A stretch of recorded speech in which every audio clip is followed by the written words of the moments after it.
ચાલો વિદ્યાર્થી ભાઈ બહેનો આજના સેશનની શરૂઆત કરીએ। મજામાં છો ને બધા? હજુ આવવાનું તો ચાલુ છે બધાનું। જો આપણે એક પરિમાણમાં ગતિનો અભ્યાસ કર્યો, motion in A straight line. ચલો એક પરિમાણમાં ગતિ ક્યારે કોને કહેવાય? જ્યારે પદાર્થ સુરેખ રેખા પર ગતિ કરતો હોય અને તેના કારણોની ચિંતા કર્યા વગર જ ગતિની ફક્ત પદાર્થના ગતિ દરમિયાન એક જ યામ બદલાતો હોય તો એક પરિમાણમાં ગતિ કરી તેમ કહેવાય। ઉદાહરણ આપશો એક પરિમાણમાં ગતિના? મુક્ત પતન કરતો પદાર્થ, સુરેખ પથ પર ગતિ, સુરેખ પથ પર ગતિ, નિમિષા સુરેખ પથ પર ગતિ, એક પરિમાણમાં ગતિના ઉદાહરણ? સુરેખ પથ પર ગતિ, રુચા મુક્ત પતન કરતો પદાર્થ અને સુરેખ પથ પર ગતિ કરતો પદાર્થ। સુરેખ પથ પર ગતિ અને સૌથી સારું ઉદાહરણ એમ કહી શકાય મુક્ત પતન। મુક્ત પતન એ એક પરિમાણમાં ગતિનું ખૂબ ઉત્તમ ઉદાહરણ છે। એક જ યામ। દ્વિપરિમાણમાં ગતિ એને એમ પણ કહેવાય મોશન ઇન એ પ્લેન।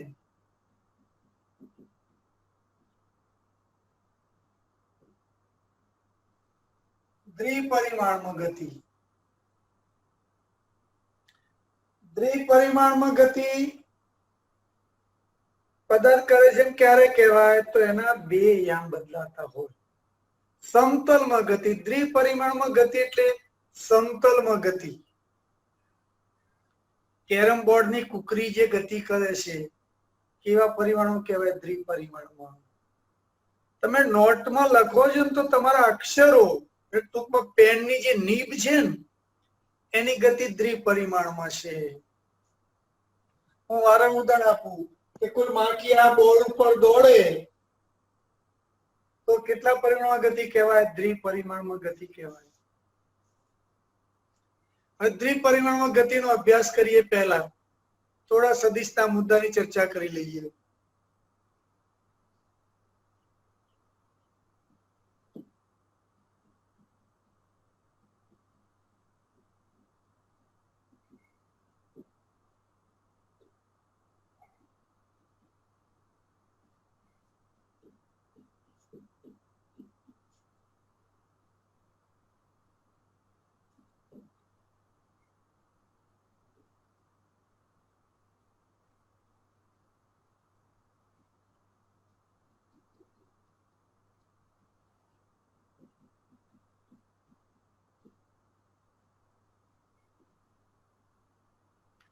તો આવી ગતિને દ્વિપરિમાણમાં ગતિ અથવા સમતલમાં ગતિ કરે છે એમ કહેવાય।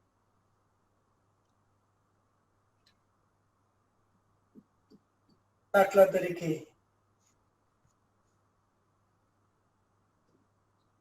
નોટમાં લખવામાં આવે ત્યારે પેનની નીબની ગતિ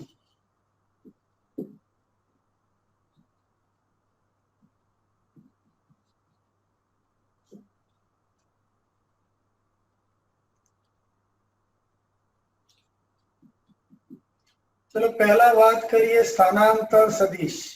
સર એન્ટ્રી આપજો।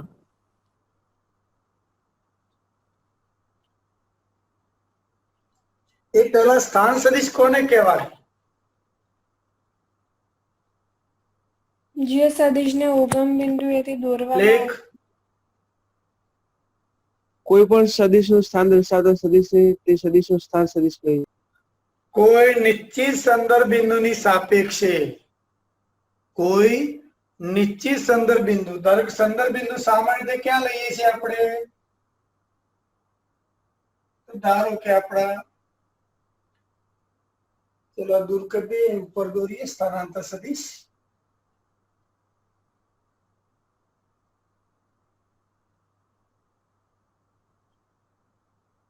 પહેલા સ્થાન સદિશ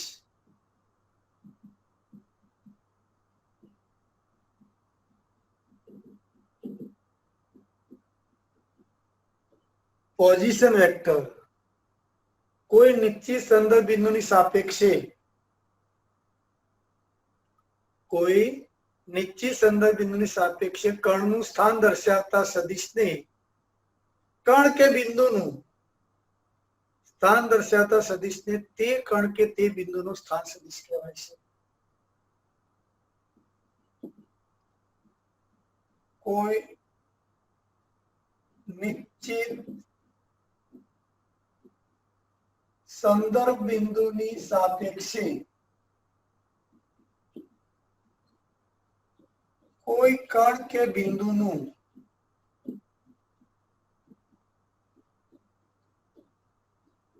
સ્થાન દર્શાવતા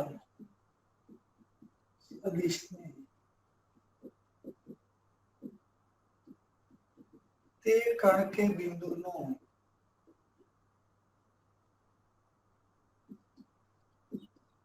સ્થાન સદિશ કહે છે.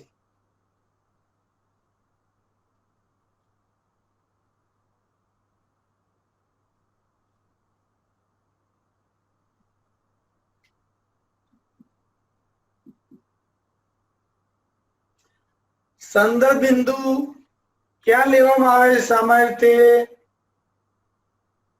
અક્ષોના ઉગમ બિંદુને સંદર્ભ બિંદુ તરીકે લેવામાં આવે છે. આ અક્ષોનું ઉગમ બિંદુ. ધારો કે આ પી કણ છે.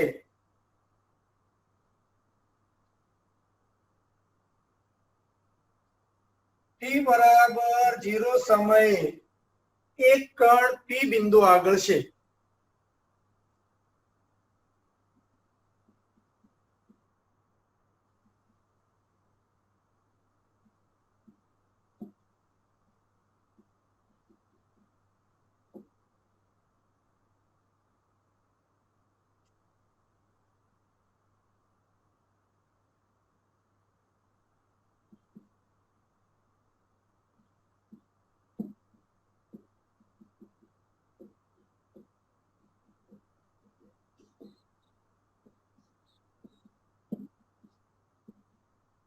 ચલો મારે પી બિંદુનો સ્થાન સદિશ દોરવો છે.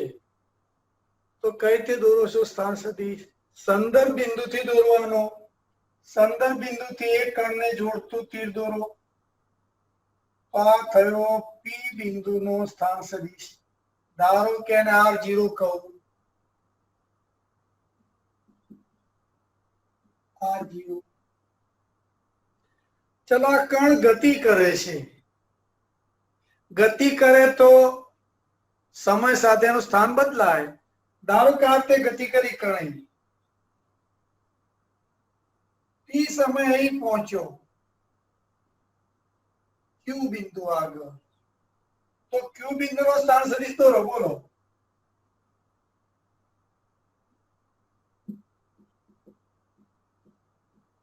ટી સમયમાં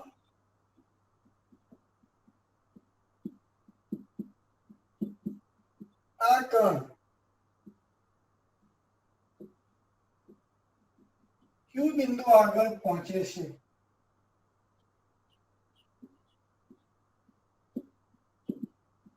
એનો સ્થાન સદિશ બોલો. તો એનો સ્થાન સદિશ દોરવો હોય તો વિચારો, કલ્પના કરો. કઈ રીતે દોરશો એનો સ્થાન સદિશ? તો ફરી વાર સ્થાન સદિશ એટલે શું? સંદર્ભ બિંદુથી દોરવાનો. ક્યાં સુધી એનું સ્થાન દર્શાવે ત્યાં સુધી આ સ્થાન સદિશ. આ થયું R.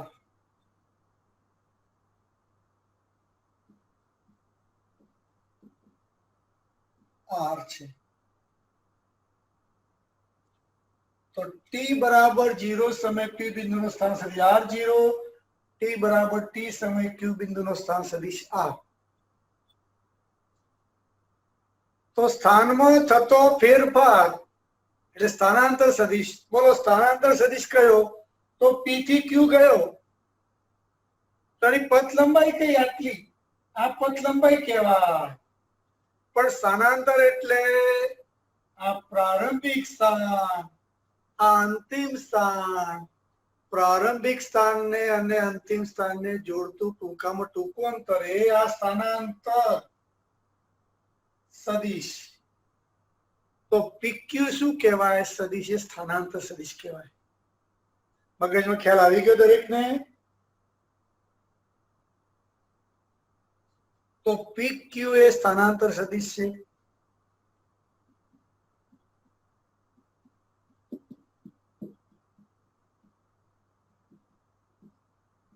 પીક્યુ અને લંબાઈને શું કહેવાય? પીક્યુ લંબાઈને સદિશનું મૂલ્ય કહેવાય. સ્થાનાંતર સદિશનું મૂલ્ય કહેવાય. ચલો મારે પીક્યુ શોધવું છે, સ્થાનાંતર શોધવું છે. તો યાદ કરો, અગાઉ આપણે અભ્યાસ કરી ગયા કે ઓપી, ચલો આમાં ઓપી એના શીર્ષ ઉપર આ પીક્યુ નું પૂછો. પીક્યુ બરાબર શું થશે? ઓક્યુ. તો પીક્યુ લખવું હોય તો શું થશે? OQ minus OP. ચલો પીક્યુ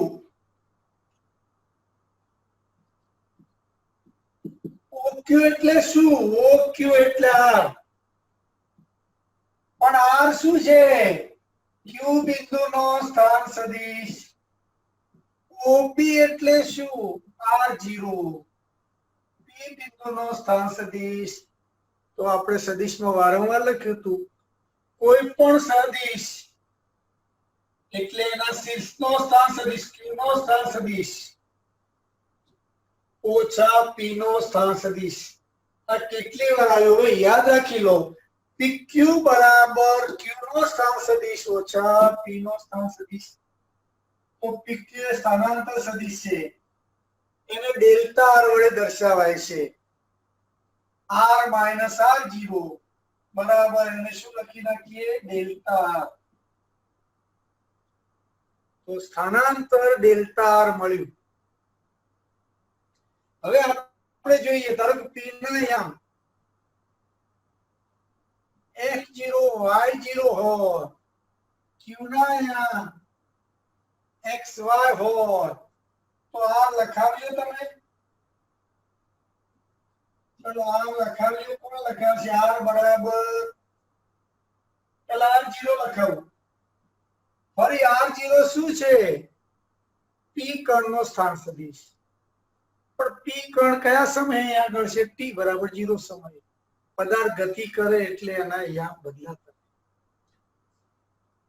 ચલો x0 નો અર્થ શું કરશો તમે? આવો કરવો પડે, મગજમાં આવી રચના હોવી જોઈએ. આ બિંદુના યામ x0 y0 એટલે આ અંતર x0 કહેવાય. અને આ સદિશ કયો કહેવાય? x0 y કહેવાય. આ અંતર y0 કહેવાય. અને આ સદિશ કયો કહેવાય? y0g કહેવાય. એ જ પ્રમાણે આ અંતર કેટલું કહેવાય? x કહેવાય. અને આ સદિશને શું કહેવાય? xi કહેવાય. એ જ પ્રમાણે આ અંતર y કહેવાય. y આમ તો y અંતર કહેવાય. અને yg કહેવાય. ચલો R0 લખાવજો. યાદ છે? કોઈ પણ બિંદુનો સ્થાન સદિશ એટલે તે બિંદુના કાર્ટેશિયન યામ. ચલો R0 એટલે x0 y0 આમ લખવું તો ચાલે, પણ આપણે આ રીતે લખીશું x0y વત્તા y0j. એ જ પ્રમાણે r લખવું હોય તો મારે r લખવું હોય તો xy. ગણિતમાં આવી રીતે લખવામાં આવે છે, પણ ફિઝિક્સમાં આ રીતે લખાય x ઘટક xi અને y ઘટક yg. ચલો તો હવે પીક્યુ એટલે કિંમત મૂકો. r માઇનસ R0, સોરી ભૂલ થઈ ગઈ, OQ બરોબર r માઇનસ R0. તો r એટલે શું? xi વત્તા yj માઇનસ r0 એટલે શું? x0i વત્તા y0j. ચલો i વાળા પદો જોડે રાખો. i સામાન્ય કાઢો x minus x0i y minus y0 જે વાળા પદો જોડે રાખ્યા. આ સ્થાનાંતર સદિશ છે pq. ચલો હવે આને હું ડેલ્ટા r વડે દર્શાવું. ધ્યાન રાખો સ્થાનાંતર સદિશને શેના વડે દર્શાવું છું? ડેલ્ટા r વડે. અને ફરી યાદ રાખો ડેલ્ટા એટલે શીર્ષનો સ્થાન સદિશ ઓછા ઉચ્ચનો સ્થાન સદિશ. ચલો ડેલ્ટા r. ચલો x માઇનસ f0 પહેલા કણાઈ હતો હવે અહીં ગયો તો સ્થાનમાં x માં થતો ફેરફાર એને ડેલ્ટા xi કહું. x માં થતો ફેરફાર. શરૂઆતમાં કણનો વાયામાં હતો હવે આ થયો તો વાયામાં થતો ફેરફાર ડેલ્ટા yg.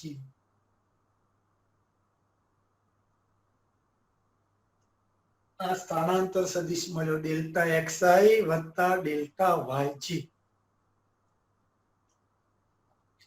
તો આને બીજી રીતે પણ દર્શાવી શકાય. આ રીતે તારવ્યું મેં પણ સમજવા પૂરતું આવી રીતે પણ લખી શકાય. આવો યાદ રાખો r બરાબર xi વત્તા yg. તો ડેલ્ટા લાગુ પાડો. ડેલ્ટા r બરાબર ડેલ્ટા xi. ડેલ્ટા લાગુ પાડ્યો. કોઈ પણ રાશિની આગળ ડેલ્ટા લાગે તો શું દર્શાવે છે? એ રાશિમાં થતો ફેરફાર દર્શાવે. તો જો r બરાબર xi વત્તા yg. ચલો ડેલ્ટા લાગુ પડો. ડેલ્ટા r તો x ની આગળ ડેલ્ટા xi. ખાસ ધ્યાન રાખો ફેરફાર હોય વિકલન હોય સંકલન હોય i અને j ને k ને એમને એમ રાખવાની બાકીની ક્રિયા કરવાની. જો અહીં ડેલ્ટા x પણ i તો હતો ત્યાં તેમ રાખ્યો તો r તે લખી શકાય ને r તે સીધું લખી શકાય. તો આ સ્થાનાંતર મળ્યું. ચલો સ્નેપશોટ લઈ લો.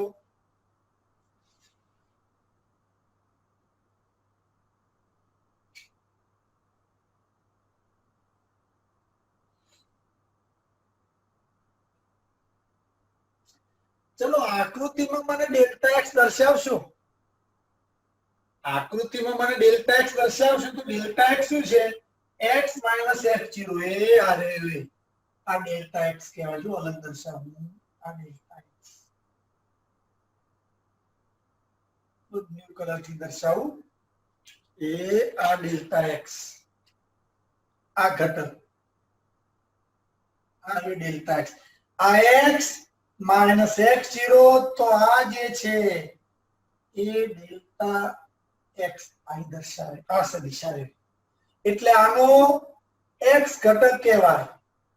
એ જ પ્રમાણે આ ડેલ્ટા y દર્શાવે. આ બાજુ દોરું છું તમને ખ્યાલ આવે તો આ ડેલ્ટા y ડેલ્ટા y છે. તો y દિશામાંનો ઘટક અને x દિશામાંનો ઘટક. તો હવે જરા કાઢી નાખું છું અને અહીં લખું છું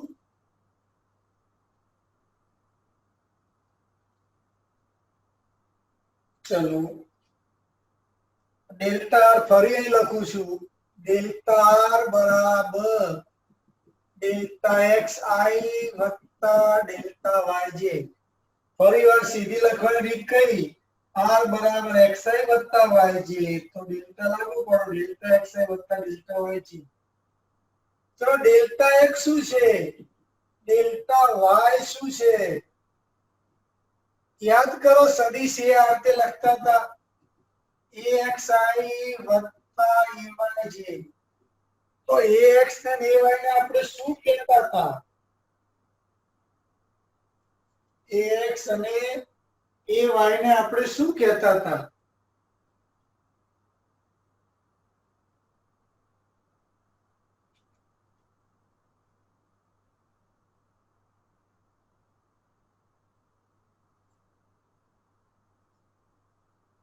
બોલો. ax શું હતું અસ્મિત?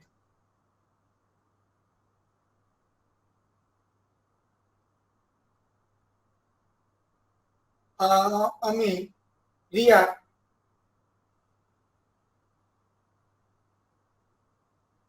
ઘટક સર સદિશ A નો x દિશામાંનો ઘટક. ay શું હતું?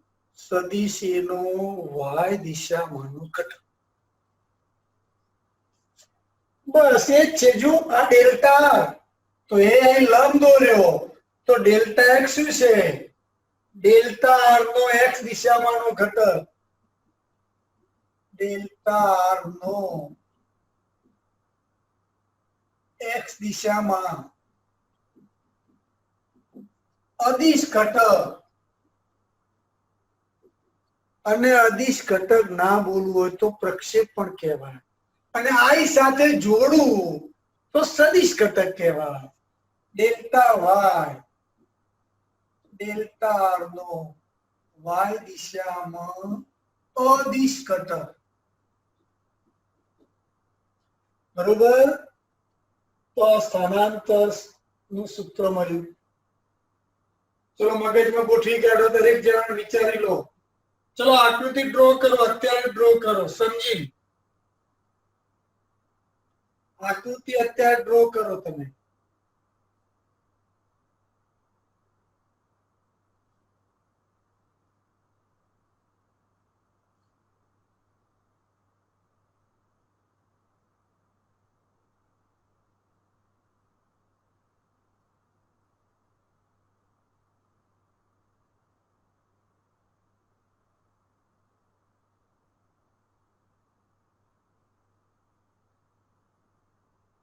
જે આકૃતિ દોરે હાથ ઊંચા કરે. સમજી ને? સાહેબે કીધું છે એટલે ગમે તેમ નહીં દોરી દેવાય. સમજી તો ઘટકો પાડી.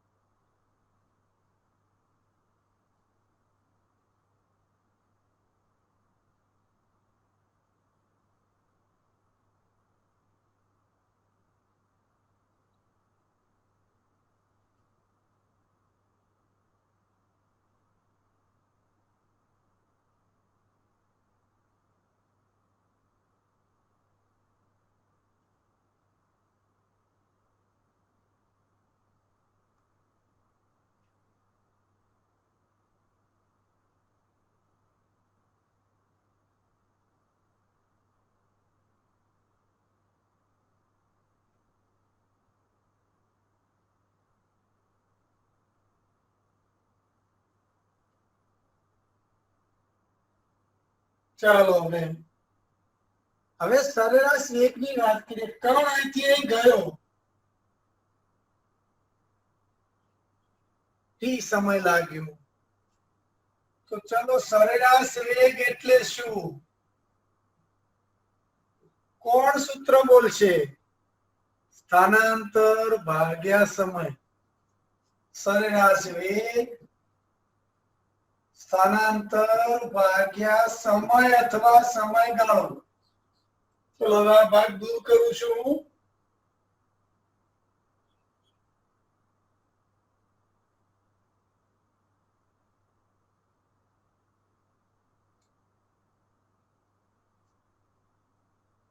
ચલો સરેરાશ એક ની સંજ્ઞા આપી છે. આવું ચિહ્ન મૂકવું એટલે સરેરાશ છે રાશિની. ચલો સ્થાનાંતર કેટલું છે? તો આપણે કહ્યું ડેલ્ટા. સમયગાળાને ધારો કે ડેલ્ટા ટી કહું. આમ તો ટી -0 છે. આ 0 અને ટી તો સમયગાળો આમ તો ટી -0 છે.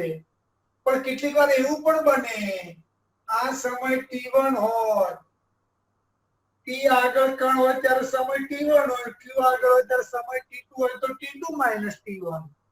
સમયમાં થતો ફેરફાર, સમયનો ગાળો એને ડેલ્ટા ટી વડે દર્શાવું. તો ડેલ્ટા ટી. સરેરાશ વેગ સદિશ છે. સરેરાશ વેગ સદિશ છે. અને કઈ દિશામાં હોય? સરેરાશ વેગ સદિશ અને તે હું વારંવાર એક શબ્દ બોલતો હતો અને વારંવાર જરૂર પડશે. કોઈ પણ સમીકરણ હોય, બંને બાજુ સદિશો હોય તો બંને સદિશોની દિશા એક જ હોય. આ સમીકરણ વિચારો. સમય તો અદિશ છે, સ્થાનાંતર સદિશ, વેગ સદિશ. તો આની દિશા કઈ? તો આની દિશામાં અથવા બંનેની દિશા એક જ હોય. સરેરાશ વેગ સદિશ છે અને તેની દિશા સ્થાનાંતર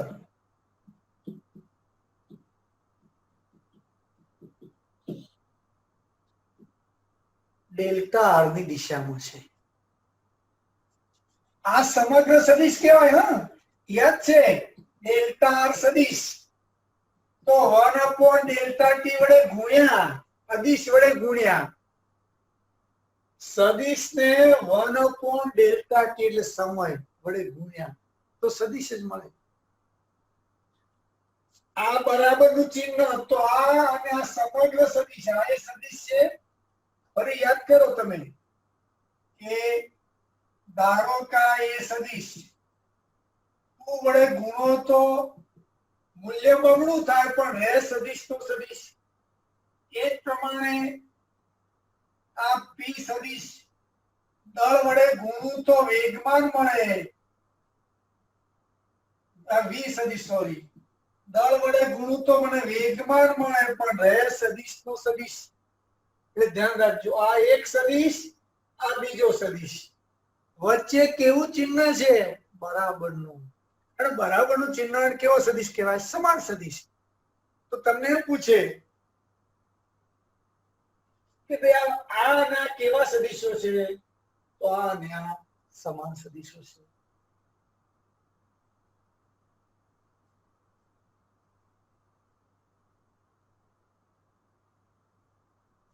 તો સરેરાશ એક સદિશ છે, એની દિશા ડેલ્ટા આર ની દિશામાં આ દિશામાં છે. આ દિશામાં છે.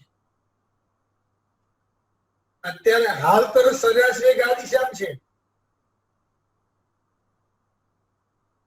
ચાલો લખવું હોય તો સરેરાશ વેગ v બરાબર ડેલ્ટા આર, તો આપણે લખી દીધું ડેલ્ટા એક્સ આઈ વત્તા ડેલ્ટા વાય, જે આ ડેલ્ટા ની કિંમત મૂકી ભાગ્યા ડેલ્ટા ટી. તો આ રીતે લખી શકાય કે નહીં? Delta X upon delta T i delta Y upon delta T j. હવે સરેરાશ વેગ એ પથના દરેક બિંદુ આગળનો સાચો વેગ આપે છે.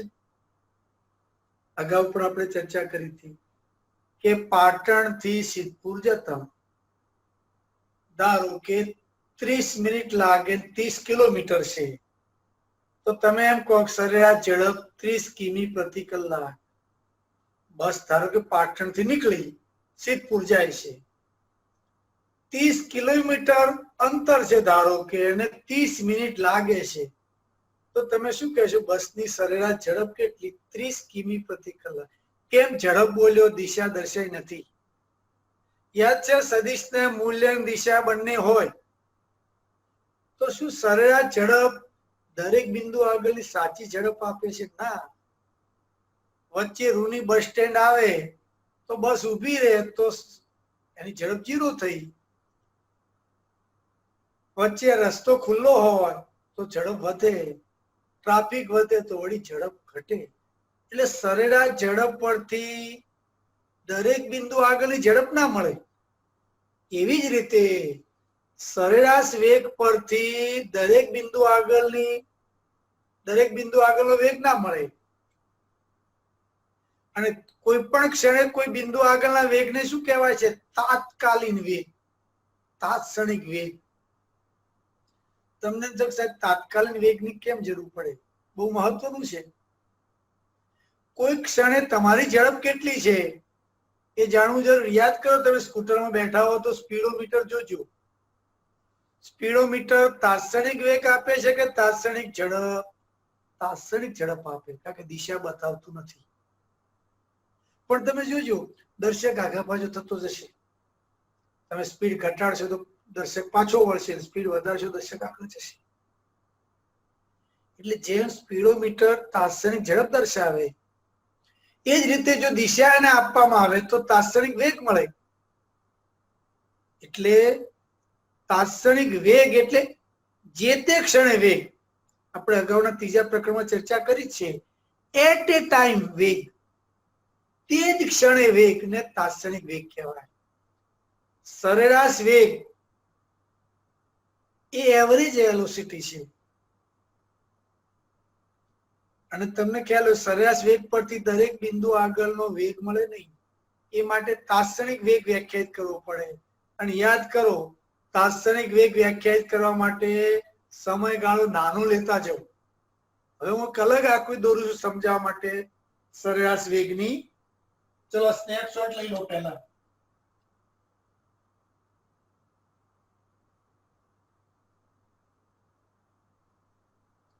ચલો હવે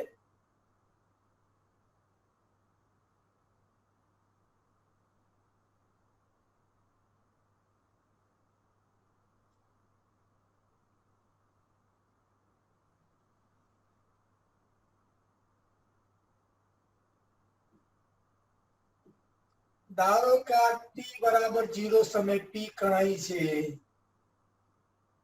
ત્યાર પછી અહીં જાય છે. માની લો આવા માર્ગે જાય, જે માર્ગે લઈ જો એ માર્ગે લઈ જાય. ધારો ક્યુ આગળ જાય છે. ચલો આ સ્થાન સદિશ કયો થશે? પી કણનો સ્થાન સદિશ. એને R0 કીધું. ભાઈ R0 કહેવો જરૂર નથી. તમે કહો મારે આને R1 કહેવો છે તો R1 કહી શકો. ક્યુ બિંદુનો સ્થાન સદિશ R2 છે. આ સંદર્ભ બિંદુ છે. ચલો કણની ગતિ કેટલા પરિમાણમાં છે? દ્વિપરિમાણમાં. જુઓ x ને y યામ બે બદલાણા. આના યામને આપણે શું કહ્યું હતું? x0 y0. આ બિંદુના યામને શું કહ્યું હતું આપણે? xy. બે યામ બદલાય છે. ઉપર લખીએ જરા એ x0 y0 અને xy. બંને યામ બદલાય છે. x યામે બદલાય છે અને y યામે બદલાય છે. તે ગતિ કેટલા પરિમાણમાં કહેવાય? દ્વિપરિમાણમાં કહેવાય. ચલો આ સ્થાનાંતર સદિશ છે. આ સ્થાનાંતર સદિશ એને હું ડેલ્ટા r વડે દર્શાવું. ચલો સરેરાશ વેગ કઈ દિશામાં? તો જુઓ સરેરાશ વેગ ડેલ્ટા r ની દિશામાં. એટલે અત્યારે આ દિશામાં છે સરેરાશ. સમયનો કઈક આંકડો સમજવા પૂરતો લઉં, હું જરા સમજી લઉં કે ધારો કે આ t બરાબર 0 છે. આપણને ખબર છે આ t બરાબર t છે. લઈ લો સમજવા પૂરતી 5 મિનિટ લો. આપણે લેવાની છે t જ. t બરાબર t. પણ સરળતા પૂરતી 5 મિનિટ લઉં તો અહીંથી અહીં જતા કણને કેટલો સમય લાગે? 5 મિનિટ. આ શું કહેવાય? એની પથ લંબાઈ કહેવાય. આ શું કહેવાય? એનું સ્થાનાંતર કહેવાય. યાદ છે? આ પ્રારંભ બિંદુ અને અંતિમ બિંદુને જોડતા અનેક માર્ગો વિચારી શકાય. કોઈ કણ કે આમ જવું ને આમ જાય ને તો પથ લંબાઈ બદલાણી, પણ સ્થાનાંતર તો એનું એ. કોઈ કણ આમ જાય તો પથ લંબાઈ બદલાય પણ સ્થાનાંતર એનું એ જ. એટલે કોઈ બે બિંદુને જોડતું સ્થાનાંતર એક માત્ર હોય, પથ લંબાઈ અનેક હોય. યાદ છે? મેં ઉદાહરણ સમજાવતો તમને કે તમે તમારા ઘરેથી 3 દરવાજાથી ધારો કે બસ સ્ટેશન આવવું હોય તો કેટલાક જુદા જુદા માર્ગો પસંદ કરે. પણ કેટલાક વ્યક્તિ 3 દરવાજે ડ્રોન લઈને સીધું બસ સ્ટેશનમાં સીધો આવે તો એ શું થયું કહેવાય? એનું સ્થાનાંતર કહેવાય. ચર્ચા આપણે થઈ ગઈ. હવે 5 મિનિટ છે માની લો. ચલો 4 મિનિટ લઉં તો કણ ક્યાં આગળ પહોંચ્યો હશે? યાદ કરો. 4 મિનિટ લઉં તો સ્વાભાવિક કણ અહીં પહોંચ્યો હોય. ક્યુ ની જગ્યાએ ધારો કે ક્યુ ડેશ આગળ હોય.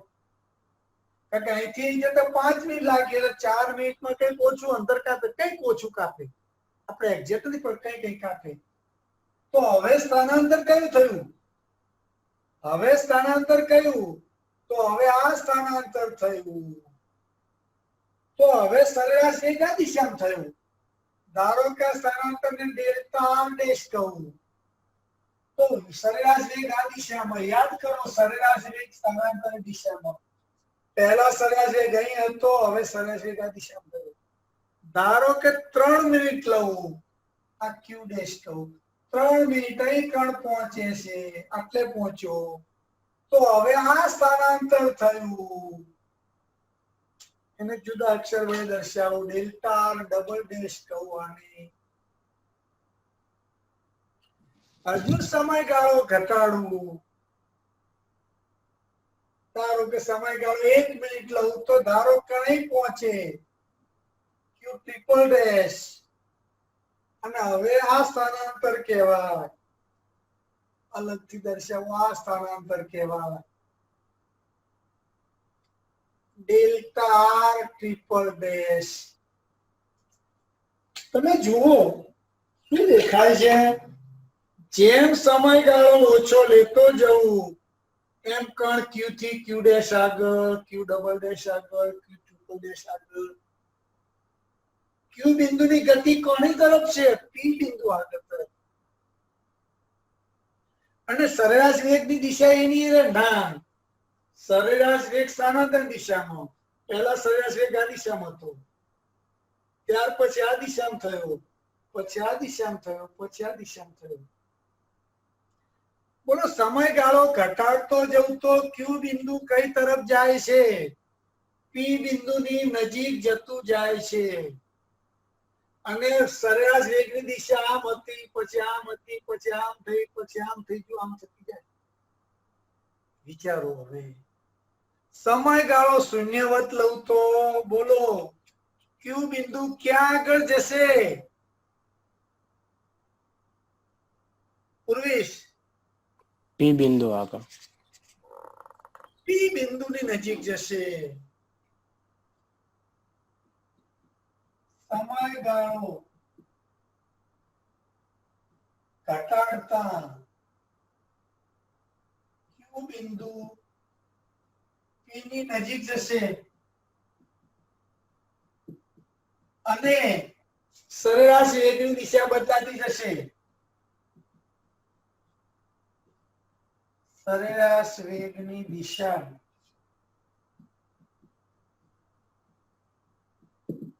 બદલાતી જશે. જો સમયગાળો અતિ સૂક્ષ્મ લઉં, આ ડેલ્ટા ટી, સમયગાળો અતિ સૂક્ષ્મ લેવા માટે ગણિતની ભાષામાં શું વપરાય છે? Limit delta T tends to 0. Limit delta T tends to 0 લેતા ક્યુ બિંદુ પી ની તદ્દન નજીક મળે છે.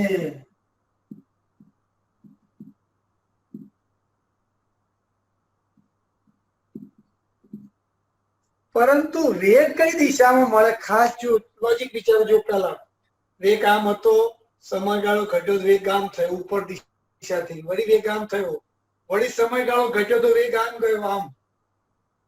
અને જ્યારે સમયગાળો શૂન્યવત લો ત્યારે વેગ આ બિંદુએ દોરેલા સ્પર્શકની દિશામાં મળે છે, જેને તાત્ક્ષણિક વેગ કહેવાય. નજીક મળે છે. અને વેગની દિશા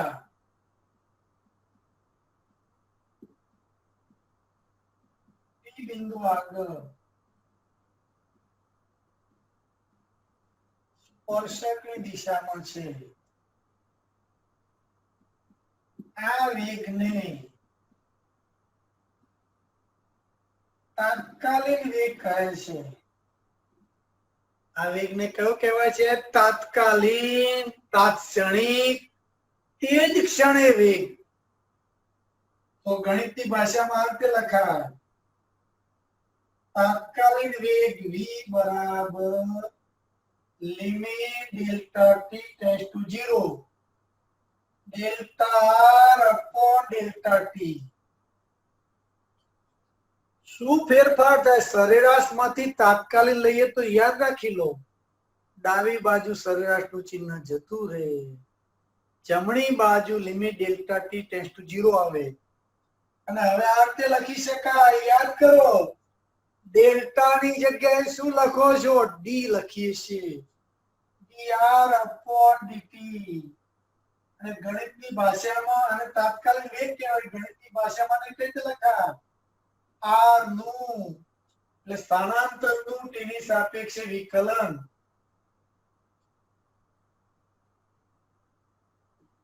સ્થાનાંતરનું તેની સાપેક્ષે વિકલન. યાદ કરો, ત્રીજા પટમાં આવી ગયું. સ્થાનાંતરનું વિકલન કરીએ તો વેગ મળે, અને વેગનું વિકલન કરીએ તો પ્રવેગ મળે. હવે જો આ પાઠમાં સદિશનો ઉપયોગ આવશે અને ગણિતનો ઉપયોગ આવશે, એટલા માટે આપણે તમને ખ્યાલ હોય તો ગણિત પર પહેલા વધારે ભાર મૂક્યો અને સદિશ પર વધારે ભાર મૂક્યો. એટલે બંનેની જરૂર હવે જો ચોથા પાઠમાં આવશે, પાંચમાં આવશે, છઠ્ઠા આવશે. ચલો, તાત્કાલિક વેગ. તાત્કાલિક વેગ કઈ દિશામાં? તો બરોબર યાદ રાખો. હવે તાત્કાલિક વેગ દર વખતે હું નહીં બોલું, વેગ જ બોલીશ. હું વેગ બોલું તો તમારે તાત્કાલિક વેગ સમજવાનો, અને સરેરાશ વેગ બોલું તો સરેરાશ વેગ સમજવાનો. તો તાત્કાલિક વેગની દિશા કઈ? તો જે તે બિંદુએ દોરેલા સ્પર્શકની દિશામાં. બહુ મહત્વનું વાક્ય. કોઈ પણ બિંદુ આગળ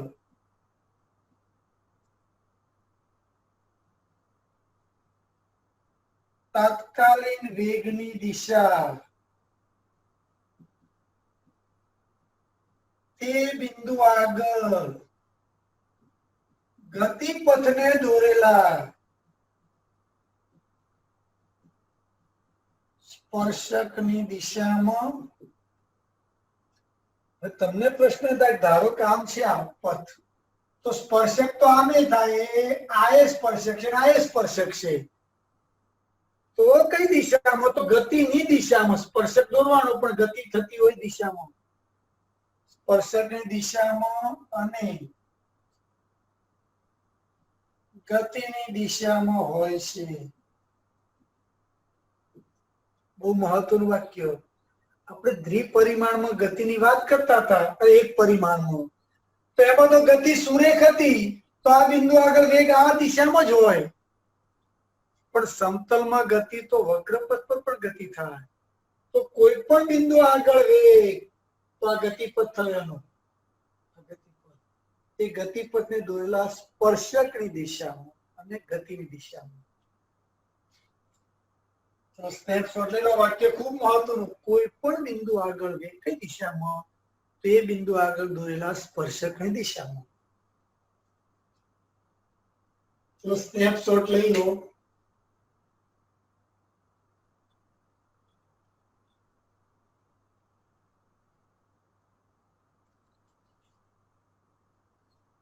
ચલો, યાદ રહ્યું? તાત્કાલિક વેગ એટલે સ્થાનાંતરનું તેની સાપેક્ષે વિકલન. બરોબર, વી બરાબર. ચલો, હવે આપણે દિશાની થોડી ચર્ચા કરી લઈએ. થોડી દિશાની ચર્ચા કરીએ, કારણ કે વેગની દિશા વારંવાર જરૂર પડવાની. ચલો, કોઈ કણ આવી રીતે ગતિ કરે. ધારો કે પી આગળ, ક્યુ આગળ, આર આગળ આમ ગતિ કરે છે. ચલો, પી બિંદુ આગળ વેગની દિશા કઈ? હું વેગ બોલું એટલે તાત્કાલિક વેગ જ સમજવાનું. પી બિંદુ આગળ વેગની દિશા કઈ? તો પી બિંદુએ દોરેલા સ્પર્શકની દિશામાં v1. ક્યુ બિંદુ આગળ વેગની દિશા કઈ? તો સ્પર્શક દિશા, પછી ગતિની દિશામાં દોરવાનો સ્પર્શક આમ, તો v2. આર બિંદુ આગળ તો આ દિશામાં સ્પર્શકની દિશામાં. ત્રણેય વેગ સમાન છે, જુદા જુદા. દિશા જુદી જુદી છે. હવે જો સમજી લો, વેગ સદિશ છે, એને મૂલ્ય હોય, દિશા હોય. યાદ કરો, સમાન સદિશ ક્યારે કહેવાય? તો એની મૂલ્ય અને દિશા બંને સરખા હોય. તો અહીં માની લો તીર સરખી લંબાઈનું દોરું, આ તીર સરખી લંબાઈનું ધારો કે દોર્યું, તો અહીં આ ત્રણેય વેગના મૂલ્યો સરખા. આમ કહી શકાય અહીં v1 નું મૂલ્ય બરાબર v2 નું મૂલ્ય બરાબર v3 નું મૂલ્ય છે, પણ દિશા સમાન નથી. એટલે v1 not equal to v2 not equal to v3. ચલો આવી રીતે ધારક આવી રીતે છે. આ a, આ b, આ c. ચલો દોરી કાઢજો, વેગની દિશા દર્શાવજો. તમે આકૃતિ દોરીને વેગની દિશા દર્શાવો. તો આમ જાય છે, આમ વેગની દિશા દર્શાવો.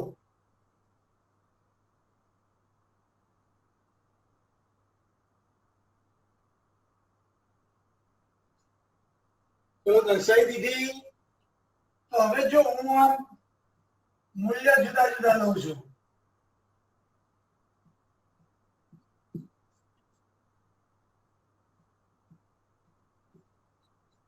શું કહેશો તમે? બોલો. અમે આકૃતિ દોરી એના પરથી તમે શું કહેશો? આકૃતિ દોરી એના પરથી તમે શું કહેશો? તો એક તો વેગના દિશા સમાન નથી અને મૂલ્ય સમાન નથી, એટલે આવું પણ લખાય v1 not equal to v2 not equal to v3. મૂલ્ય સરખા નથી. મૂલ્ય એટલે સદિશનું મૂલ્ય એટલે એની તીરની લંબાઈ.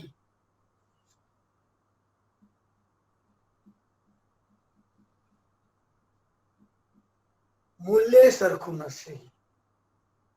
ત્રીજું, વેગનું મૂલ્ય ઘટતું જાય છે. જુઓ, એમ પણ કહી શકાય વેગનું મૂલ્ય ઘટતું જાય છે. અને વેગનું મૂલ્ય ઘટતું જાય તો ગતિ પ્રતિપ્રવેગી કહેવાય. ભાઈ ખબર કઈ રીતે પડી વેગનું મૂલ્ય ઘટતું જાય છે? તો જો તીરની લંબાઈ નાની લીધી ને, નાની લીધી, કણની ગતિ પ્રતિપ્રવેગી છે. કણની ગતિ પ્રતિપ્રવેગી છે. ચલો હું પેન પડતી કરું છું, એનો વેગ સદિશ હું દર્શાવું છું. સાચો કે ખોટો તમારે નક્કી કરવાનો. ચલો સ્નેપશોટ લઈ લો.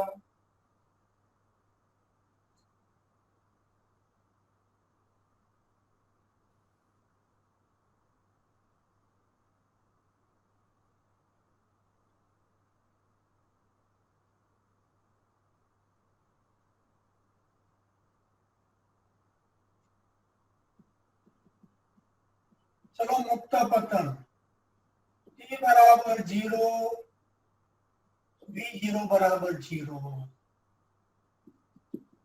t बराबर 1 सेकंड धारो के v1 t बराबर 2 सेकंड धारो के वेग v2 t बराबर 3 सेकंड वेग v3 અને yx લો ઋણ yx તો દર્શાવો ઋણ yx આ ઉગમ બિંદુ લો સમજી લો જરા એ આ t બરાબર 1 આ ઉગમ બિંદુ આ x અક્ષ આ ધન yx બોલો v1 લખવું હોય તો સોરી 11 છે આ x અક્ષ t बराबर 0 v0 बराबर 0 आ धन x अक्ष आ धन y अक्ष आ मुक्त पतन तो बोलो 1 सेकंड ने वेग કેટલો પદાર્થ ને પડતો મૂકો તો 1 સેકન્ડ ને વેગ યાદ છે 10 પણ નીચેની દિશામાં तो मूल्य गुણ્યાની દિશામાં એકમ નહીં -10 છે આ 20 માઈનસ જે 2 સેકન્ડે વેગ આ 30 માઈનસ જે તો જુઓ આ લંબાઈ કરતા આના કરતા લંબાઈ બમણી છે, એના કરતા લંબાઈ લગભગ 3 ગણી છે, તો વેગ સદિશ મેં દર્શાવ્યો, બરોબર, પણ એક પરિમાણમાં દર્શાવ્યો. એથી ઉલટું હોય તો ઉપર તરફ ફેંકાતો વેગ ઘટતો જશે, તીરની લંબાઈ નાની થતી જશે. ચલો હવે આપણે અહીં વેગ દર્શાવીએ.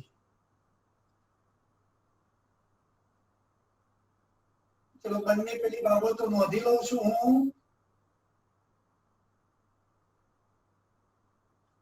સમય મળે એમ સ્નેપશોટ લેતા જજો તમે. ચલો સ્થાનાંતર. પહેલા તો સ્થાન છે r બરાબર xi વત્તા yj. સ્થાનાંતર ડેલ્ટા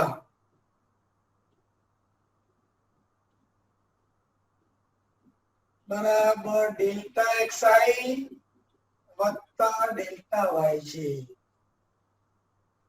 ત્રીજા સેમેસ્ટરમાં ડી વાપરીશું. dr લખું, ધ્યાન રાખજો, વારંવાર જવું પડે. dr તો dxi, જો dr તો dxi વત્તા dy છે.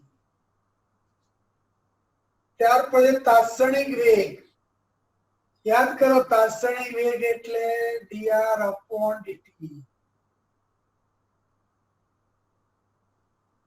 તો d upon dt કિંમત મૂકો xi વત્તા yj. તો v બરાબર dx upon dti વત્તા dy upon dtj. મેં તમને વારંવાર કહ્યું છે, યાદ રાખજો, i અને j હોય તો વિકલન કરો, સંકલન કરો, જ્યાં હોય ત્યાં ત્યાં રાખ, ફેરફાર નહીં કરો. જો વિકલન કરે તો i અહીં જ રાખ્યો, j અહીં જ રાખ્યો. ચલો હવે જરા આને ધ્યાન રાખો. dx upon dt એને vxi કહું, વેગનો x દિશામાંનો ઘટક. dx upon dt બરાબર vx. vx એટલે શું કહેવાય? v નો x દિશામાં અદિશ ઘટક. dy upon dt એને vy કહું, v નો y દિશામાં અદિશ ઘટક.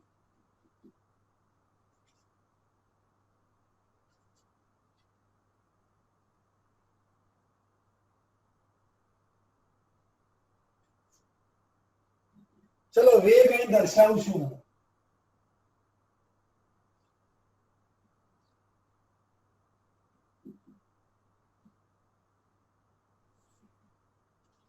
ધારો કે વેગ આમ છે, આ વેગ આથી દર્શાવ. ધારો કે અત્યારે દર્શાવે તો એમ જ લઈ લે. ધારો કે આ વેગ થોડો જરા સ્પર્શક મોટો દોરો, આ v. તો યાદ કરો, આ v છે તો આ vx કહેવાય. આ ઘટક vx,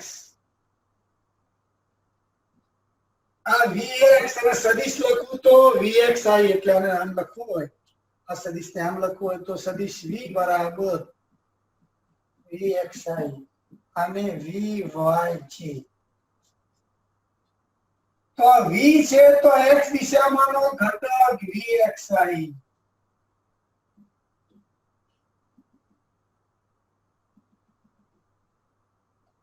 આ ઘટક vy છે, બરોબર. આ સદિશ v તો vxi વત્તા vy છે.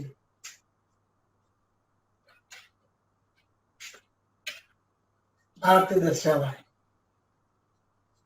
યાદ રહેશે, xi વત્તા y છે સ્થાન સદિશ, સ્થાનાંતર સદિશ.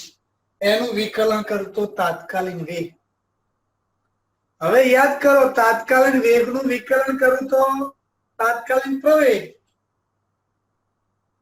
આ જરા યાદ રાખજો. આ સમીકરણ 1, આ સમીકરણ 2, આ સમીકરણ 3. સમીકરણ 3 નું ટી ની સાપેક્ષે વિકલન કરતા શું થશે? ડીવી અપોન ડીટી.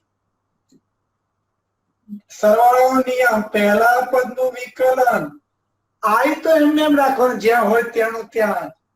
બીજા પદનું વિકલન ડીવીવાય અપોન ડીટી છે. ડીવી અપોન ડીટી વેગનું ટી ની સાપેક્ષે વિકલન પ્રવેગ આપે એ. dvx upon dt અલગ લખીએ, જરા થોડું તમને વર્ણ સાથે લખીએ.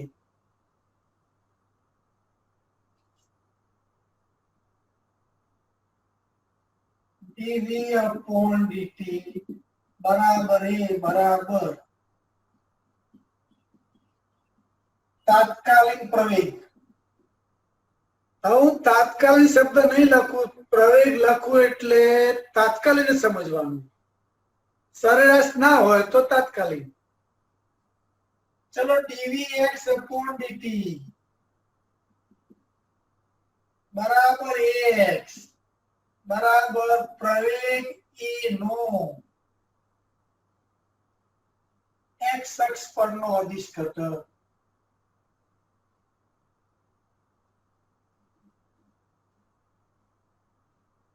અદિશ ઘટક એ dvy upon dt અને ay કહું પ્રવેગ એ નો y અક્ષ પરનો અદિશ ઘટક.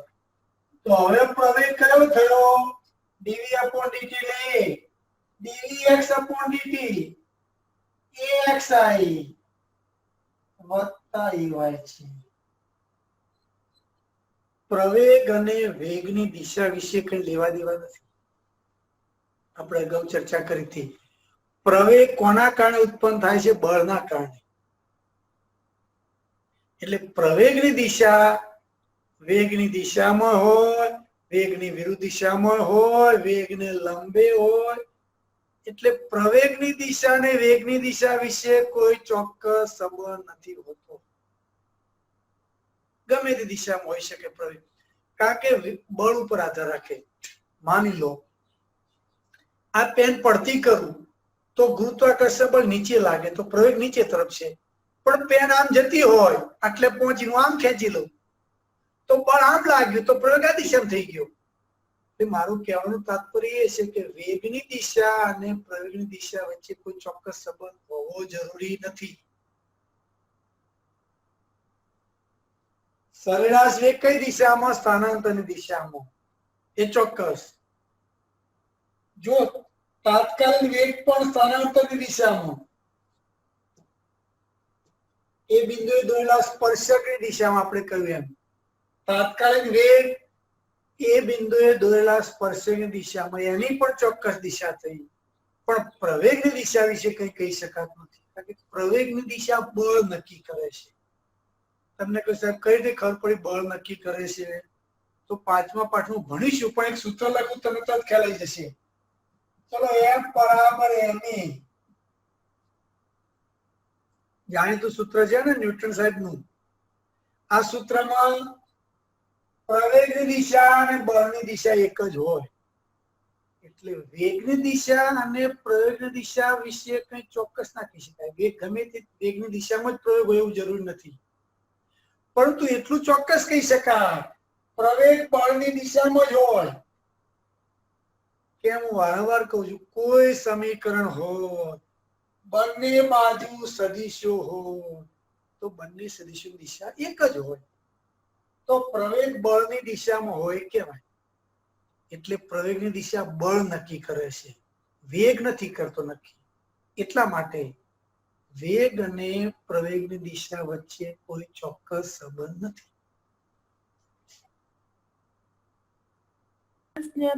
પ્રવેગનું સૂત્ર મળ્યું.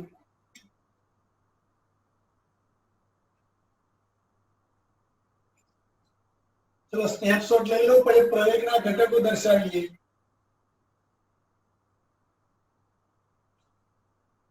ચલો પ્રવેગ કઈ દિશામાં લેવો છે? તમે કહો એ દિશામાં. ફરી કહ્યું વેગ અને પ્રવેગની દિશા વચ્ચે કોઈ એન્ટ્રી આપો ને સર. સંબંધ નથી. એટલે પ્રવેગ ગમે તે દિશામાં લઈ શકાય. ચલો પ્રવેગ ધારો કે હું આમ લઉં છું, એ પ્રવેગ આમ લઉં છું, આ પ્રવેગ એ, તો એના ઘટક પાડો. ચલો લાલ અક્ષરો વડે દર્શાવું છું હું. તો જો પ્રવેગ નો ઘટક એ x અક્ષ પરનો ઘટક આમ પ્રક્ષેપ દોરું, અહીં ઉપર દોરું છું, હોય નહીં હો, દોરું છું ઉપર. આ ax અને દિશા દર્શાવું તો y. આ y દિશામાં પ્રક્ષેપ દોરું તો આ ay માઇનસ જે કહેવાય. હા, નીચેની દિશા એટલે કયું કહેવાય? માઇનસ છે. તો માઇનસ ની દિશા દર્શાવે છે. અત્યાર તો તમે કહો સાહેબ અહીં તો માઇનસ નથી લખ્યું, એટલે મેં કહ્યું તમને પ્રવેગ આમ લીધો હોત તો કોઈ એવું કે ના ના અમારે તો પ્રવેગ આમ લેવો છે, ચલો એમ લઈએ. ધારો કે પ્રવેગ એ દિશામાં લઈએ.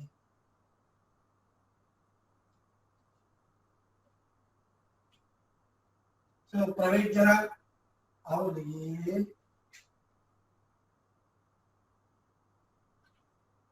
આ પ્રવેગ આમ લેવાય આમ.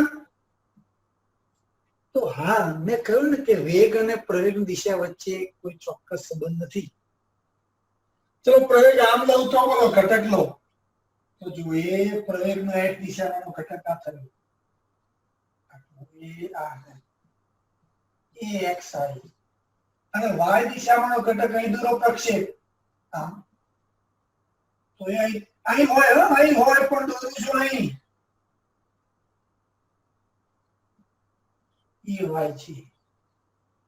આને દોરી શકાય? તો હા, સદિશને ગમે ત્યાં શિફ્ટ કરી શકાય. કઈ કાળજી રાખવાની? મૂલ્યની દિશા એકી જ રહે. ચલો x ના y છે. તો તમને ઘટકો પાડતા આવડવા જોઈએ. સ્નેપશોટ લઈ લો. હવે દૂર કરી દઈશું, 3 સૂત્રો લખી નાખું છું.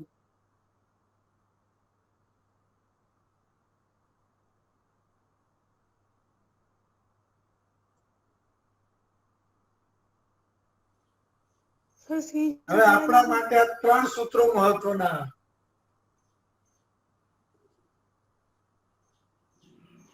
જો ફરી ઝડપથી તારવી આપું. r બરાબર xi વત્તા yj, dr upon dt, dx upon dti, dy upon dtj. dr upon dt એટલે v, dx upon dt એટલે vxi, vy છે. ફરી વિકલન કરું, dv upon dt, dvx upon dti વત્તા dvy upon dt છે. dv upon dt એટલે પ્રવેગ axi વત્તા ay છે. તો જો આ વેગ અને આ પ્રવેગ. vx શું છે? વેગની દિશા કઈ? તો વેગની દિશા ચોક્કસ ગતિપથના તે બિંદુએ દોરેલા સ્પર્શકની દિશા. vx શું? વેગનો x અક્ષની દિશા પરનો અદિશ ઘટક. અને vx i કહું તો સદિશ ઘટક. હવે દરેકને તમે ઘટકો પાડી આપો મને. xi yj દર્શાવી આપો, vx vyj દર્શાવી આપો, ax ayj દર્શાવી આપો. ચલો આ x આ y, ચલો r છે, એના આમ xy, એના ઘટક પાડી આપો મને. અહીં દોરી આપો આકૃતિ.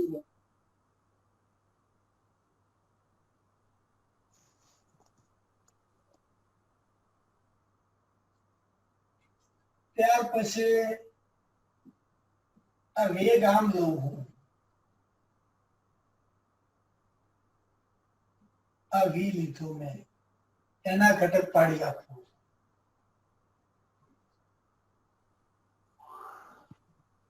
ચલો પ્રવેગ લઉં છું,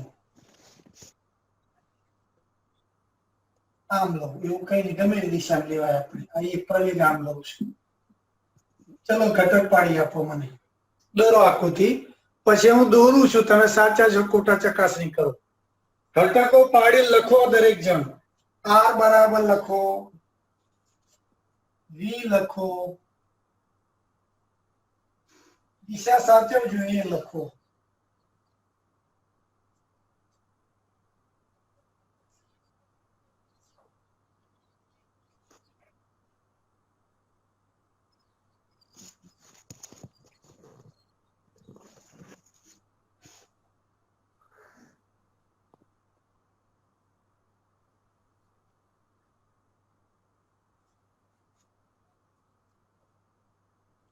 ચલો જેને દોર્યો હાથ ઊંચો કરજો. એક રિયાએ દોર્યો છે, બીજા પ્રાચી,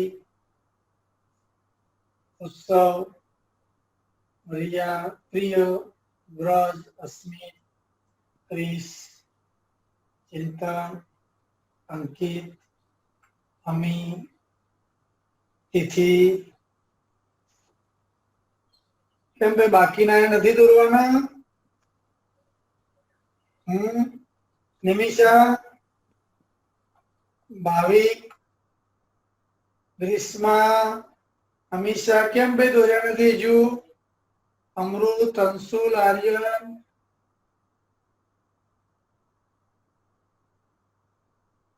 ભાઈ આ ગેલેક્સી પ્રો કોણ છે જરા બોલો. ગેલેક્સી પ્રો કોણ છે? આ બોલી જાણ તો રિમૂવ કરીશ. ગેલેક્સી પ્રો આ અનમ્યુટ કહું છું એ કોણ છે?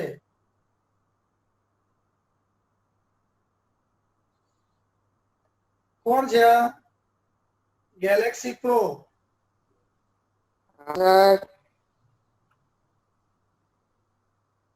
ઓકે સારું. ચલો હું દોરું છું, તમે સાચા છો ખોટા? ચલો એ એક્સ અક્ષ પર પ્રક્ષેપ દોર્યો તો આ લંબાઈ એક્સ પણ સદિશ લખું તો xi. અહીં લંબ દોરું તો આ લંબાઈ y, આ લંબાઈ y. ઓપી લખું ને તો x લખવાનું, પણ સદિશ ઓપી લખું તો મૂલ્ય ગુણ્યાની દિશામાં એકમ સદિશ. તો ઓક્યુ લંબાઈ y પણ સદિશ yg. એટલે r બરાબર સમાંતર ચતુષ્કોણ રીત xi વત્તા yj બરાબર આ થાય સમાંતર બાજુ ચતુષ્કોણ રીત xi વત્તા yj. ચલો v આ ઘટક એ લંબ દોરું.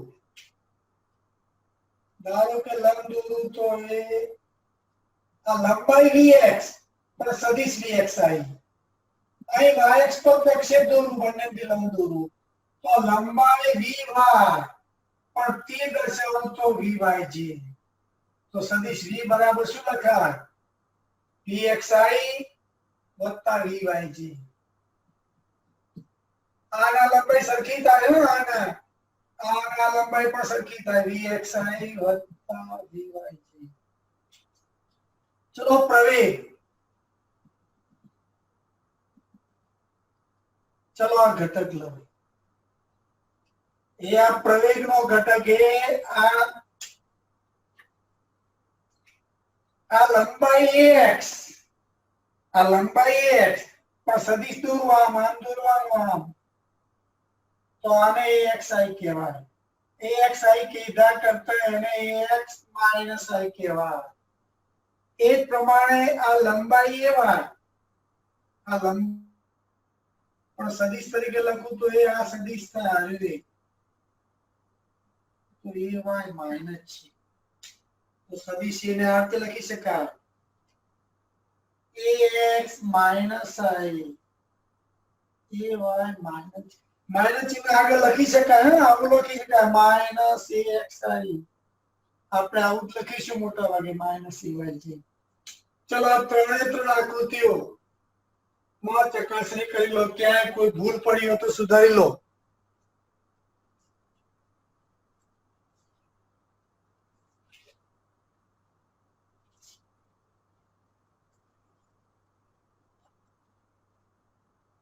ચલો હવે ઉદાહરણ 4.4 ગણી લઈએ. ઉદાહરણ 4.4. તમારો કોઈ પ્રશ્ન છે કોઈને?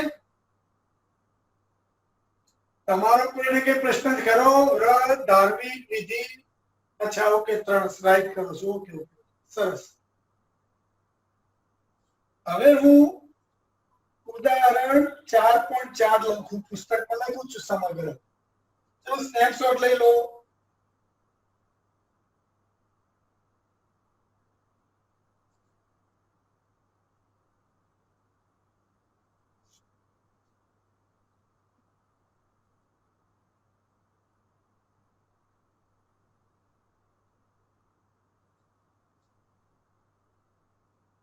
ઉદાહરણ 4.4.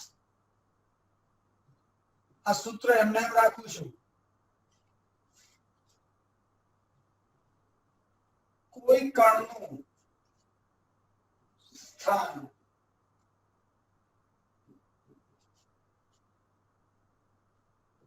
.0 ti લખતા જો મારી સાથે, એટલે 2.0 t² j વત્તા 3.0 k વડે અપાય છે.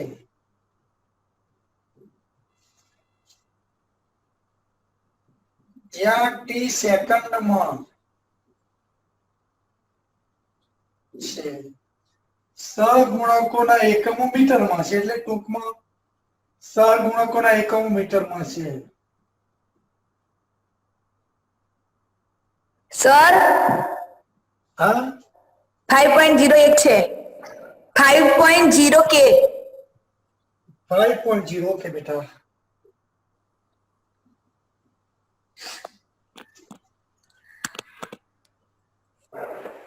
સહગુણકોના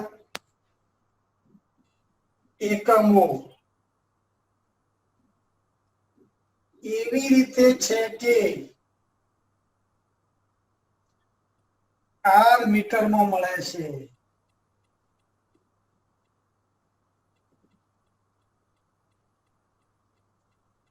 તો એ કણના વીટી તથા એટી શોધો. પછી બી ની વાત કરી, પહેલા એની વાત કરી લઈએ. આ કણનું સ્થાન આપ્યું આ 3.0. મહત્વનું છે કે સાહેબ 3 લખ્યું હોત તો હું વારંવાર કહું છું, ગણિતની ભાષામાં 3.0 લખો કે 3 લખો એક જ છે. પણ ભૌતિક જ્ઞાનમાં 3.0 લખું તો સાર્થક અંક 2 થાય, ચોકસાઈ વધારે, અને 3 લખું તો સાર્થક અંક 1 થાય, ચોકસાઈ ઓછી. એટલે મહત્વનું છે. હું હવે લખીશ તો એ રીતે 3ti વત્તા 2t² j વત્તા 5k. કેમ ભાઈ એકમોની વાત કરી? તો આનો એકમ કયો હશે? બોલો. આ મીટરમાં હોય તો આનો એકમ કયો છે? 3 નો એકમ કયો હશે? મીટર પ્રતિ સેકન્ડ. યાદ કરો પારિમાણિક વિશ્લેષણ. આ મીટર પ્રતિ સેકન્ડ ગુણ્યા સેકન્ડ એટલે મીટર. આ મીટર પ્રતિ સેકન્ડ સ્ક્વેર ગુણ્યા સેકન્ડ એટલે મીટર. અને અહીં મીટર જ હશે, 5 મીટર હશે. આ મીટર સેકન્ડ સ્ક્વેર હશે. જાણવા પૂરતું તમારે બીજા પાઠેથી વિચાર કરીએ ને તો 3.0 નો એકમ મીટર પ્રતિ સેકન્ડ હશે. તો સેકન્ડ સેકન્ડ ઉડી જાય, મીટર રહે. 2.0 નો એકમ મીટર પ્રતિ સેકન્ડ સ્ક્વેર હશે અને 5 નો એકમ મીટર જ હશે. તો જ r નો એકમ મીટર થાય. યાદ છે? કોઈ સમીકરણ સાચું ક્યારે કહેવાય? દરેક પદના પરિમાણ સરખા હોવા જોઈએ અથવા દરેક પદના એકમ સરખા હોવા જોઈએ. પૂછી શકે આનો એકમ કયો હશે, આનો એકમ કયો હશે, આનો એકમ તો આવડવું જોઈએ, બીજો પાઠ ભૂલવાનો નહીં. ચલો શું કીધું? વીટી ને એટી શોધો. વીટી એટલે ટી સમયે વેગ. વી ગુણ્યા ટી નથી. વીટી નો અર્થ શું થાય? વેગ સમય પર આધારિત છે. તો વિકલન કરો. ટી ની સાપેક્ષે વિકલન કરતા હવે સીધું કરીશ. dr/dt 3 અચળ ટી નું 1 3i 2 અચળ ટી સ્ક્વેર નું 2t જે 5 અચળ છે તો 0. શું જુદું પડ્યું ત્રીજા પાઠ કરતા? ત્રીજા પાઠમાં આઈ જે કે નહોતા આવતા, આટલું જ. ચોથા પાઠમાં દ્વિપરિમાણ આઈ જે કે આવ્યા તો આઈ જે કે જે સ્થાને છે એમને રાખો. ચલો dr upon dt વેગ, પણ vt કહીશ કેમ? vt એનું પછી કારણ કે પેલા વેગ. ચલો 3i 2 ગુણ્યા 2 4tj 0 ગુણ્યા k એટલે 0. બોલો vt લખવું કે ના લખવું? તો લખવું પડશે. કેમ? તો વેગ સમય પર આધારિત છે એટલે t. ચલો સમીકરણ આને 1 કહું અને 2 કહું. હવે at શોધવાનું છે. ચલો at શોધવું તો ફરી વિકલન કરો.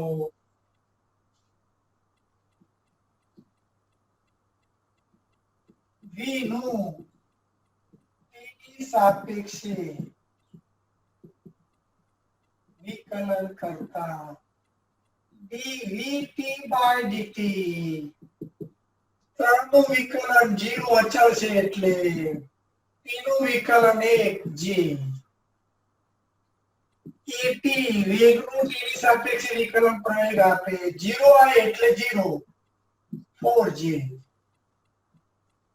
ચલો at લખવું જરૂરી છે કે t ના લખવું તો ચાલે?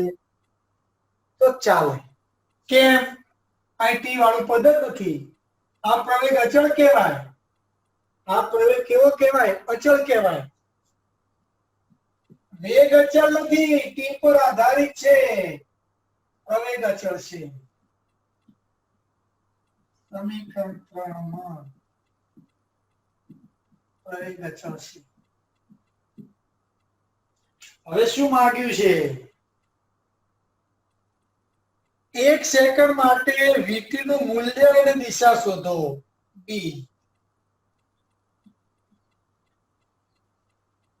t બરાબર 1 સેકન્ડ માટે vt નું મૂલ્ય અને દિશા. ચલો vt નું મૂલ્ય શોધી કાઢો. ચલો v મૂલ્ય એટલે યાદ છે ને? i ના સહગુણકનો વર્ગ 3 નો વર્ગ j ના સહગુણકનો વર્ગ. પણ t બરાબર 1. પહેલા તો t બરાબર 1 સેકન્ડ લઈ લઈએ. t બરાબર 1 સેકન્ડ માટે v બરાબર કેટલું? તો આ તો 3 છે તો અચળ રહે, t પર આધારિત નથી. અહીં t 1 મૂકો 4j. ચલો વેગનું મૂલ્ય તો સીધું તમે કહી શકો 3 નો વર્ગ 4 નો વર્ગ બરાબર 5 મીટર પ્રતિ સેકન્ડ. આ મૂલ્ય મળ્યું. દિશા શોધવા માટે ખૂણો શોધી કાઢવાનો અને ખૂણો x અક્ષની ધન દિશા સાથે વિષમગળી દિશામાં. ધારો કે v એ x અક્ષની ધન દિશા સાથે વિષમગળી દિશામાં થીટા કોણ બનાવે છે. દર વખતે હું આવું નહીં લખું, સીધે સીધો ખૂણો શોધી કાઢું તો સમજી લેવાનું x અક્ષની ધન દિશા સાથે વિષમગળી દિશામાં. તો યાદ કરો tan થીટા એટલે કેટલાનું સૂત્ર છે? j નો સહગુણક છેદમાં i નો સહગુણક. ખૂણો શોધવાનું આપણે શીખવાડ્યું છે. j નો સહગુણક એટલે અહીં પાછો 4 પટી j નો સહગુણક 4 3 નો i નો સહગુણક 3 4 તૃતીયાંશ. તો સીધું આવું જ લખવાનું tan ઇન્વર્સ 4/3. કિંમત શોધવા નહીં જવાનું. ચલો પ્રવેગનું મૂલ્ય દિશા પૂછી હોત તો, નથી પૂછ્યું પણ માની લો પૂછી હોત તો પ્રવેગનું મૂલ્ય દિશા તો સીધી વાત છે, દિશા આપેલી જ છે y અક્ષની દિશામાં અને મૂલ્ય 4 લખવું તો લખી શકાય. c સમય પર તો આધાર છે જ નહીં, પ્રવેગ અચળ છે એટલે કોઈ પણ સેકન્ડે કે 1 સેકન્ડે કે 2 સેકન્ડે કે 3 સેકન્ડે પ્રવેગ અચળ જ છે. સમય વાળું પદ નથી. જુઓ તો a બરાબર a નું મૂલ્ય 4 જે એટલે 1 અને એ કઈ દિશામાં? ધનવાળી દિશામાં. ધનવાળી દિશામાં કઈ રીતે ખબર પડી? તો જેની દિશામાં ડાબા, કયું વાક્ય આવ્યું? કોઈ પણ સમીકરણની બંને બાજુ સદિશો હોય તો બંને સદિશો દિશા એક જ હોય. તો એની દિશા કઈ? જેની દિશામાં. જે કોણ છે? ધન વાય અક્ષની દિશામાંનું એકમ સદિશ. યાદ કરો, એકમ સદિશનું મૂલ્ય ફક્ત ને ફક્ત દિશા આપવાનું. એકમ સદિશનું મૂલ્ય, એકમ સદિશનો હેતુ શું? ફક્ત ને ફક્ત દિશા આપવાનું. તો મળી ગયું. લખી નાખો. સર થીટા બરાબર 53 ના આવે? tan ઇન્વર્સ tan થીટા બરાબર j નો સહગુણક છેદમાં i નો સહગ 4/3. તો 4/3 થશે. મૂલ્ય થીટા બરાબર 53. tan inverse 4/3. કિંમત કઈ નહીં જરૂર. અને કિંમત સાંભળો, લોગ ટેબલ સ્પર્ધા પરીક્ષા નહીં આપે એટલે કિંમત શોધવાની જરૂર નહીં રહે. હા, તમને ઘેર આપું છું, લોગ ટેબલ મેં જોતા શીખવાડ્યું છે, તો થીટા શોધી કાઢજો. કેટલો આવે? 45 ઉપર આવશે અને કદાચ 53 જ આવશે. 4/3 જેવું છે એટલે. ચલો, આવડે આ ટાઈપનો શું ફેરફાર થયો ત્રીજા પાઠ કરતા ચોથા પાઠ? દ્વિપરિમાણમાં આવ્યું. વિકલન તો એ જ રીતે કરવાનું છે, પદ્ધતિ એ જ છે. વેગનું સ્થાન. ચલો એક ગણી આપો, હું આપું છું તમને. આનો આ દાખલો ઝડપથી ગણી આપો. દ્વિપરિમાણમાં બદલા, ત્રિપરિમાણમાં લીધો તો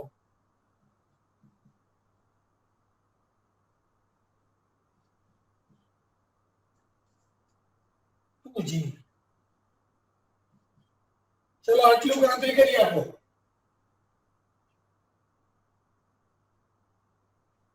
વેગ શોધી આપો, પ્રવેગ શોધી આપો. સ્નેપશોટ લઈ લો પહેલા.